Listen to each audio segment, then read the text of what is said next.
नमस्कार किसान भाइयों, कार्यक्रम कृषि दर्शन में एक बार फिर आप सभी का बहुत बहुत स्वागत है।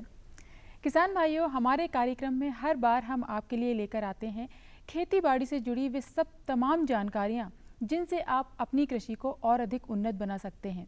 साथ ही विशेषज्ञों की सलाह के साथ आप अपनी कृषि को और अधिक गुणवत्ता युक्त बना सकते हैं। आज के कार्यक्रम में भी कुछ ऐसी ही जानकारी लेकर हम उपस्थित हुए हैं। तो चलिए अभी शुरुआत करते हैं कार्यक्रम की खबरें खेती और मंडी भाव के साथ।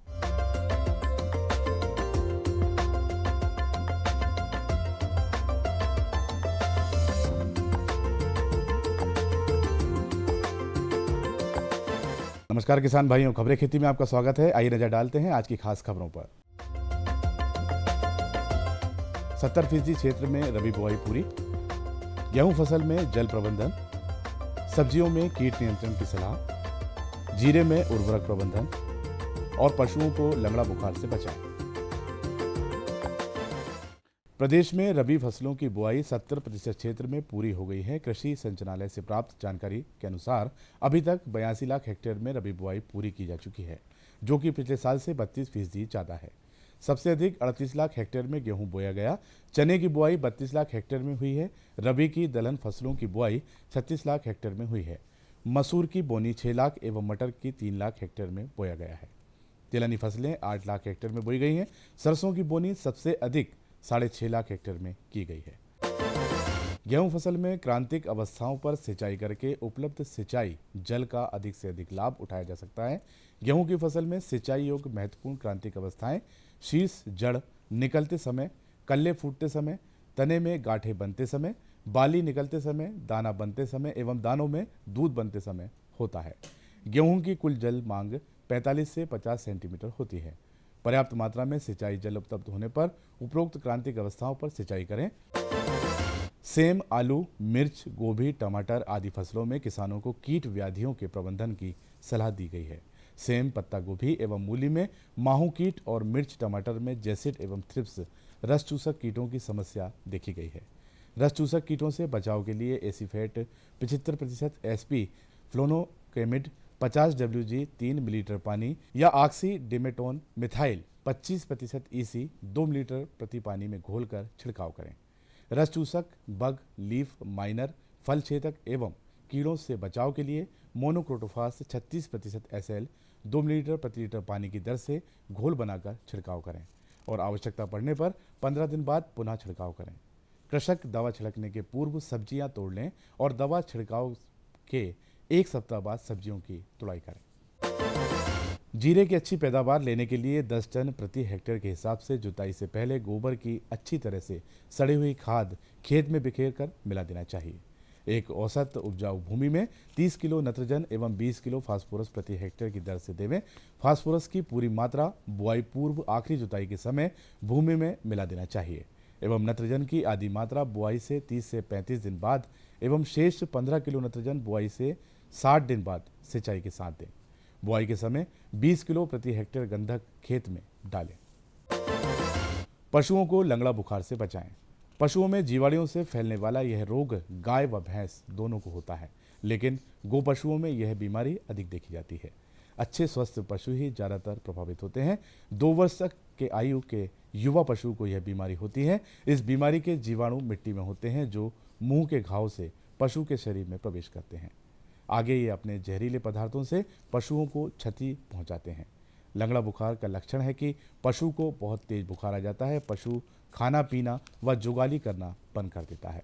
पशु के गर्दन, अगले व पिछले टांगों के ऊपरी भागों में भारी सूजन आ जाती है, जिससे पशु लंगड़ा कर चलता है या बैठ जाता है।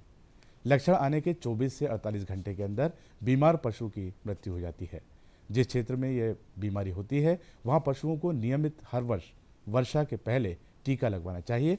मृत्यु के बाद रोगी पशु को गहरा गड्ढा खोदकर चूना डालकर गाड़ देना या जला देना चाहिए, जिससे रोग के कीटाणु आसपास के स्वस्थ पशुओं को प्रभावित ना करें। इस स्थिति में तुरंत पशु चिकित्सक से संपर्क करें। किसान भाइयों, आप देखिए मंडी भाव और मुझे दीजिए आज्ञा। नमस्कार।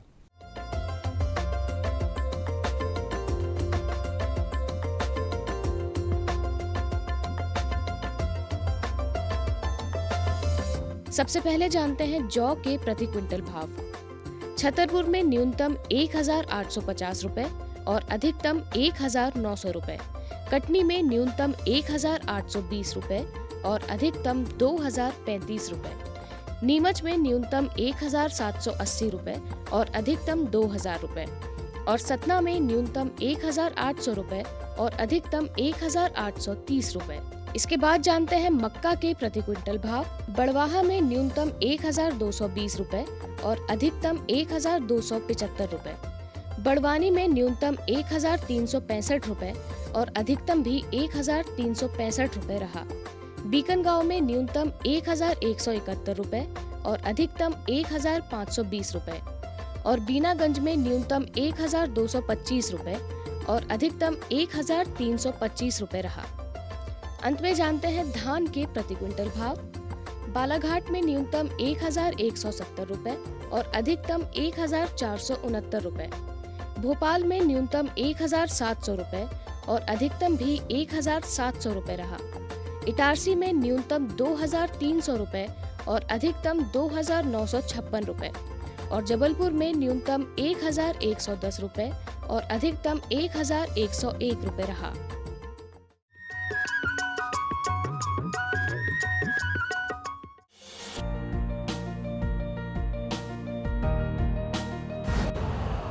यूरिया का स्वदेशी उत्पादन 70 लाख टन बढ़ाने के लिए 6 उर्वरक संयंत्रों का उद्धार किया जा रहा है। FCIL के गोरखपुर, सिंदरी, तलचर और रामागुंडम संयंत्र, HFCL की बरौनी इकाई और BVFCL की नामरू फोर्थ। सोने पर सुहागा ये है कि देश में अब बनेगा सिर्फ नीम लेपित यूरिया, क्योंकि इससे होगा किसानों का फायदा ही फायदा। अनाज का उत्पादन 10% तक बढ़ेगा। बढ़ेगी 10 से 15% नाइट्रोजन क्षमता।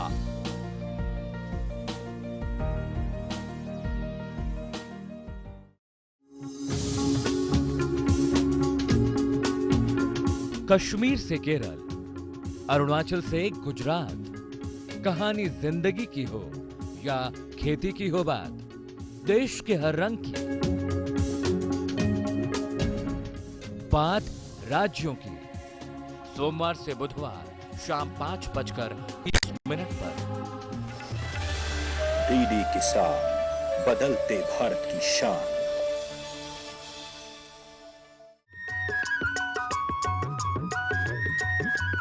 किसान भाइयों, इस समय आप रबी की फसल की तैयारियों में लगे हुए हैं।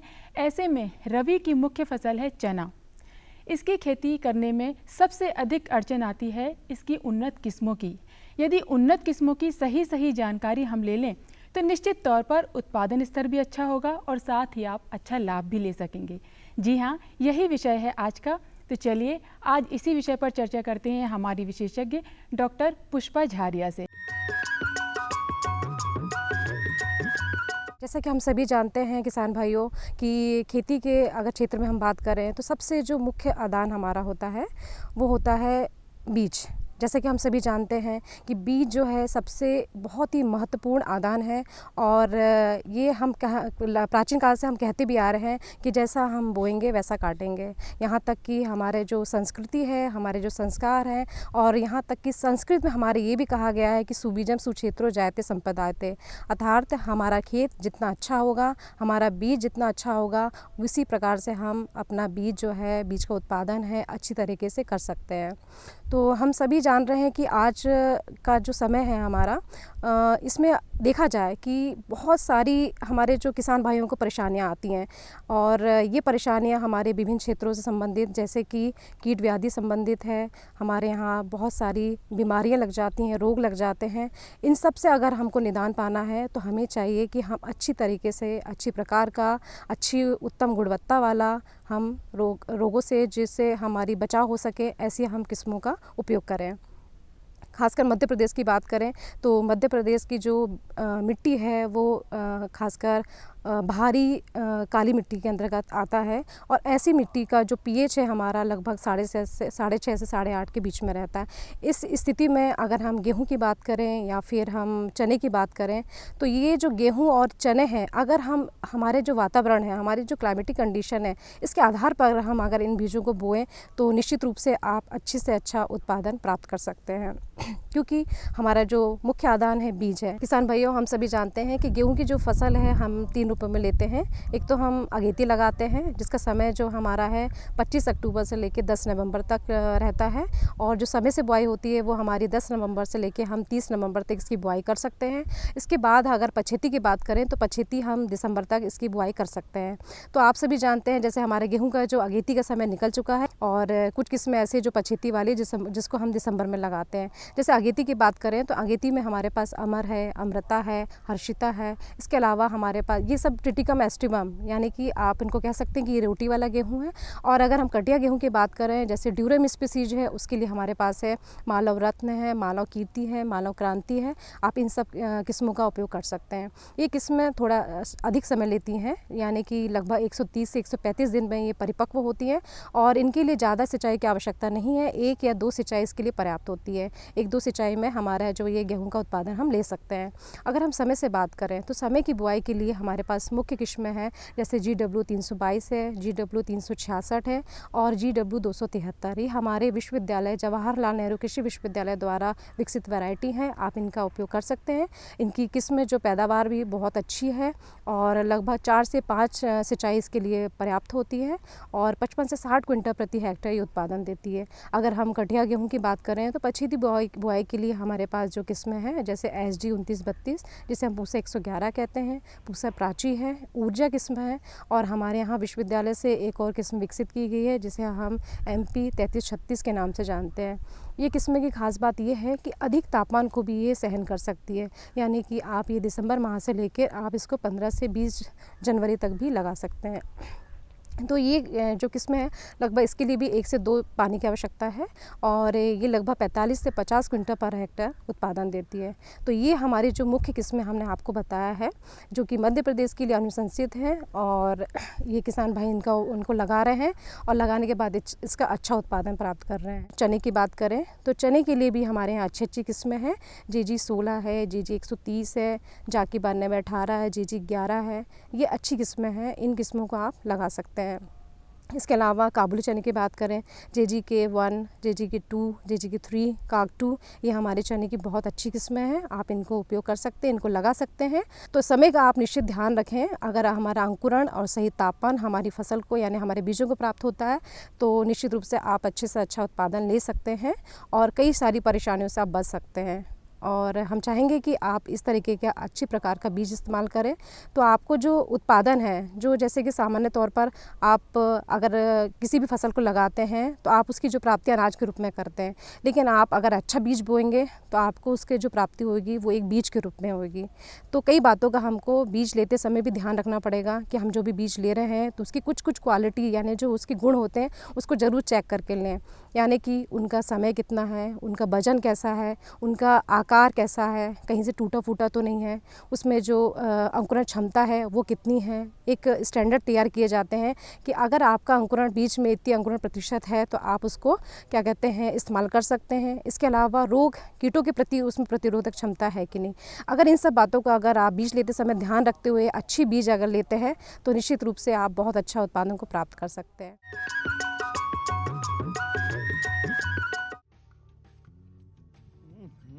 सब्जी में मसाला ज्यादा है। कितनी बार कहा है कि जितनी जरूरत हो बस उतना ही डाला करो। अरे मुझसे तो ऐसा कभी कभार होता है। और तुम जो हमेशा खेत में अनाप शनाप कीटनाशक डालते हो उसका क्या?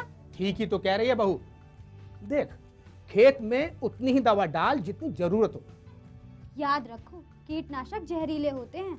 डिब्बे पे लिखी सूचना के हिसाब से ही दवा डालनी चाहिए। पहले फेरोमोन ट्रैप, फ्लाइट ट्रैप, मित्र कीट, जैविक कीटनाशक आदि का इस्तेमाल करें। जरूरत पड़ने पर ही रासायनिक कीटनाशक का इस्तेमाल करें।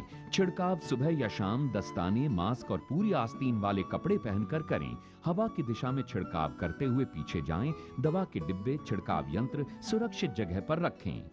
अब कुछ समझे क्या? हाँ समझ गया मेरी रानी। अब ना करो नादानी। इसने पिला दिया ना तुझे पानी।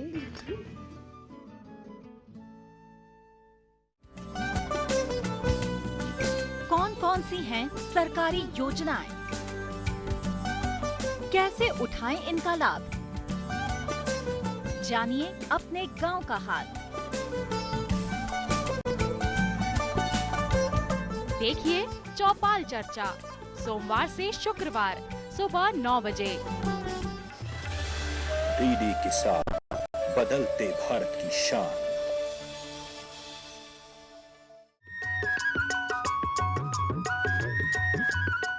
किसान भाइयों, अब समय हो चला है हमारे सफल किसान से मिलने का। जी हाँ किसान भाइयों, अपनी खेती में अधिक से अधिक मेहनत, लगन और साथ ही बहुत अधिक लगाव के साथ जो कृषि कार्य करता है, निश्चित तौर पर सफलता प्राप्त करता है। ये सफलता कैसे अर्जित होती है, आइए हम जानते हैं अपने सफल किसान से। नमस्कार किसान भाइयों, आपकी मुलाकात आज हम एक ऐसे किसान से करवाते हैं जिन्होंने अपनी सूझबूझ और कृषि विशेषज्ञों की सलाह से कृषि के क्षेत्र में अपार सफलता प्राप्त की है। हमारे साथ हैं ग्राम बाया, तहसील बुधनी, जिला सीहोर के किसान श्री लीलाधर जी वर्मा। वर्मा जी, आपका कार्यक्रम में स्वागत है। और सबसे पहले हम ये जानना चाहेंगे कि खेती का लाभ का धंधा कैसे बन सकता है। मैं किसान भाइयों को पुनः नमस्कार करता हूँ। और खेती जो है लाभ का धंधा बन सकती है यदि आदमी थोड़ा सा मितव्ययी बन के खेती में खर्च कम करके यदि खेती करता है तो वो लाभ का धंधा ज़रूर बनेगी। और मैं विगत 2002 से मैंने पढ़ाई छोड़ी, मैंने बीकॉम किया है और PGDCA भी किया है। मैंने कंप्यूटर की पढ़ाई SI के लिए मेरा जो है सिलेक्शन भी हो रहा था, बाकी मैंने वो सब छोड़ के और फिर जो है खेती के व्यवसाय में जो है जुड़ने की कोशिश की। और मेरे को जो है लगभग जो है आज 14 साल से मैं खेती कर रहा हूँ और मेरा लक्ष्य ये रहा कि खर्च कम करना है और खेती को जो है लाभ का धंधा बनाना। ये आज जो है जो लोगों को बहुत सारी मुसीबतें आती हैं, मेरे को थोड़ी कम आई हैं क्योंकि थोड़ी पढ़ाई लिखाई का जो है खेती में बराबर फ़र्क पड़ता है। और जिस समय मैंने खेती शुरू की उस समय पुराने यंत्रों से, पुरानी तकनीक से जो है खेती होती थी। आज जिस गाँव में मैं हूँ, आज वो गांव सबसे पिछड़ा हुआ माना जाता था कि खेती में ये गांव जो है बहुत पीछे है। आज सभी युवा वर्ग के लोग जो हैं खेती की तरफ आकर्षित हुए हैं और उन लोगों ने जो खेती की है उसका रिजल्ट जो है आपके सामने है। और मेरे गांव में लगभग लोगों के पास रोटावेटर, लगभग लोगों के पास जीरो टिल मशीन, जो कि आज की आधुनिक तकनीक है। और आधुनिक तकनीक का जो इस्तेमाल हमारे गाँव में जो हुआ है वो एक देखने के लिए, उदाहरण के लिए जो है कोई भी किसान देख सकते हैं। दूसरा क्षेत्र है पशुपालन। तो खेती के साथ में पशुपालन ऐसा जुड़ा हुआ है कि जैसे आप रोटी में बगैर घी लगाए किसान भाई नहीं खा सकते हैं, इसी प्रकार से बगैर पशु के, बगैर मवेशी रखे हुए आदमी जो है खेती करना संभव नहीं है। आदमी यदि सोचता है कि मैं गाय का ये तो घाटे का सौदा है, वो मैं मानने के लिए तैयार नहीं हूँ। हो सकता है कि दूध का रेट किसान को मिलता नहीं हो, पर किसान यदि चाहे तो उसी गोबर को सोना है वो। अब आदमी उसको जो है वेस्टेज में, जो व्यर्थ में फेंक देता है। गोबर की खाद यदि खेती में इस्तेमाल यदि उसने की है, केचुए का खाद यदि इस्तेमाल उसने किया है, तो आप निश्चित मानिए किसान भाइयों कि खेती घाटे का सौदा तो कभी हो नहीं सकती है। क्योंकि जो धरती माँ है, उस माँ को आप उस माँ के हिसाब से यदि सेवा देंगे तो बराबर निश्चित रूप से आपको सफलता प्राप्त होगी। यदि आप लोगों के नाम से नाच ना जाने और आंगन टेढ़ा यदि वो वाली बात करेंगे तो आदमी को हमेशा रोता ही रहेगा कि मेरे को तो ये परेशानी है, मेरे को तो ये परेशानी है। तो मेरा सीधा सीधा ये कहना है कि किसान खेती को यदि सही दिमाग लगा के व्यवस्थित रूप से यदि करे तो घाटा तो कभी हो नहीं सकता। हाँ, प्राकृतिक आपदा यदि है तो प्राकृतिक आपदा के लिए भी जो है किसानों के लिए बहुत सारी सुविधाएँ हैं। आदमी को फसल बीमा मिलता है, वो इसी बात का मिलता है कि जो है आदमी जो है यदि कोई घाटा होता है तो उसको जो है सरकार मदद भी करती है। तो कुल मिला के ये है कि यदि आदमी लगन से जैविक खेती के तरफ यदि आकर्षित होता है तो वो बराबर जो है लाभ का धंधा बनेगी। और किसानी में जो नई नई व्यवस्थाएं हैं वो यदि इस्तेमाल यदि आदमी खेती में करेगा, जो तकनीक मैंने इस्तेमाल की है गाँव में, पहले उसका विरोध होता है। पहले जो है जो तकनीक मैंने इस्तेमाल की, मैंने मान लो जीरो टिलेज मशीन लाया तो उसका पहले लोगों ने बोला कि अरे यार ये तो बहुत घाटे का सौदा है। जब उसकी फसल की पैदावार लोगों ने देखी तो वो ये महसूस करते हैं कि यार इसमें तो खर्च जो है कम है। वर्मा जी, आपने कम खर्च की बात करी। हाँ। तो निश्चित तौर से हम किसानों को यही तो संदेश देना चाह रहे हैं कि कम लागत में अधिक उत्पादन। आपने पशुपालन की बात करी। हाँ। तो पशुपालन से आपको क्या आय हो जाती है, और इस समय आपकी ये जो खेती है, हाँ। कितनी खेती है, उसमें कौन कौन सी फसल है? भाई साहब, मेरे पास जो है 40 एकड़ ज़मीन है जी। उसमें मैंने मसूर भी लगाई है, उसमें चना भी है, उसमें गेहूँ भी है जी। और दूसरी फसल, क्योंकि सिंचित ज़मीन होने की वजह से दूसरी जो फसल है, जो जिसको जायद की फसल बोलते हैं, मूंग की फसल हमारे यहाँ लगभग 100% एरिया में जो है मूंग की फसल होती है। और मूंग की फसल के बाद में हम फिर धान की फसल, धान का रोप, जैसे ही मूंग कटती है हमारा धान का रोप डल जाता है, और धान का रोप जो है धान पैदा करते हैं। धान के बाद में जो खर्च, मैं वही तकनीक के बारे में बता रहा था कि जो रोटावेटर से जो अत्यधिक खर्च आता था, तो वो धान जैसे ही कटाई होती है उसके बाद उस नलवाई को जलाते नहीं हैं, उसमें चक्री चला के, हैप्पी सीडर भी है, जीरो टिलेज मशीन भी है, दोनों मशीन का उपयोग करके जो है जब सीडर से हम बोते हैं तो शुरू में तो लगता है कि यार इसमें कचरा है, पर बाद में उसके जो परिणाम हैं वो अप्रत्याशित रहते हैं, बहुत अच्छे। 10 से 15% उसमें लागत की तो ज़्यादा कमी आती है, पर 10 से 15% उसमें जो है आपको उत्पादन में भी फायदा मिलता है। वर्मा जी, आपसे मिलकर हमें बहुत खुशी हुई है, और किसानों से हम चाहेंगे कि वो इनसे आपसे प्रेरणा लें और ऐसी खेती करें। ये 3 फसल एक साल में लेते हैं, आप भी इनसे प्रेरणा लें। न रुकेगा तू, न झुकेगा तू, कमर कस और सीना तान ले, एक बात बस गांठ बांध ले, बदलाव की तान साध ले। हरियाली खेतों में झूमेगी, खुशियां तेरे कदम चूमेगी, कुछ सीख नया, कुछ सिखा तू, है फौलादी दिखा तू, कमर कस और सीना तान ले, एक बात बस गांठ बांध ले, बदलाव की तान साध ले।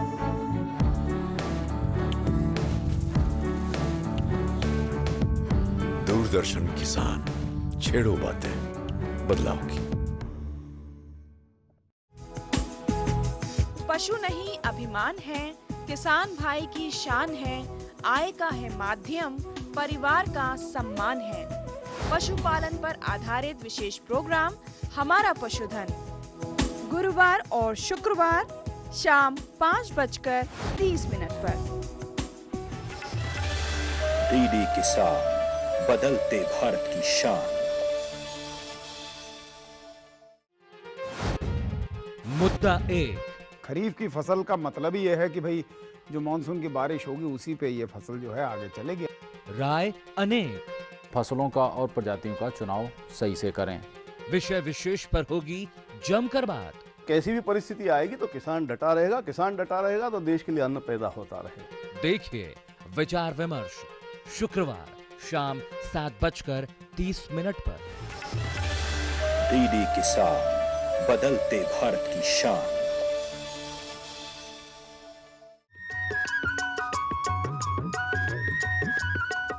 तो किसान भाइयों, ये था हमारा आज का अंक। हमने आज देखा कि किस तरह रबी की फसलों की उन्नत किस्मों का चयन किया जाए, साथ ही साथ आपको सफल किसान से मिलाया। आपको कार्यक्रम कैसा लगा, आप हमें अवश्य सूचित करें। किसान भाइयों, अगले अंक में कुछ और कृषि संबंधी जानकारियों के साथ हम फिर हाजिर होंगे। तब तक के लिए मुझे आज्ञा दीजिए। नमस्कार।